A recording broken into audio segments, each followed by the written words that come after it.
Good morning, everyone, and welcome back to the channel. Today we are discussing thunderstorms. We're currently having one of our first thunderstorms of the spring season, so I'll step back inside just to stay dry and to keep the audio quality clean. I wanted to talk about some of the benefits for gardeners and farmers regarding thunderstorms, but first we're going to talk about some of the consequences. Flooding is a big consequence, wildfires, and wind damage. So we'll kind of touch on those and some of the benefits that we can see if we instead implement a permaculture setup in our garden and our urban agriculture setup. So let's talk about water first. Too much water can cause flooding. A lot of perennials and plants that you'll find in your native space will have really deep roots, or those tap roots that can go into the ground really well and create a more porous environment. That will reduce flooding and will reduce soil erosion as well. When it comes to lightning, those can cause wildfires. If you have a good base of moisture in your forest, the wildfire is going to be less successful in spreading and becoming unmanageable.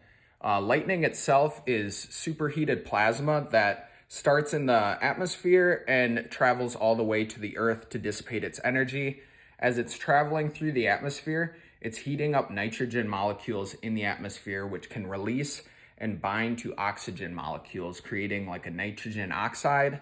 Nitrogen oxides can combine with rain droplets and fall to the ground, causing kind of a nitrogen-infused rain, which can fertilize the soil. So see, again, there's a positive and a negative with lightning. With wind, strong winds can take a lot of deadfall at trees, dead branches, sticks, things like that, lowering the fire risk again for trees. Super strong winds can topple over whole trees, but having those really strong root bases, especially for perennials and native plants, those plants are more likely to survive in those strong winds since they have such deep root bases. So thunderstorms are very interesting because they have a lot of positives and negatives depending on what kind of plants you have planted in your setup.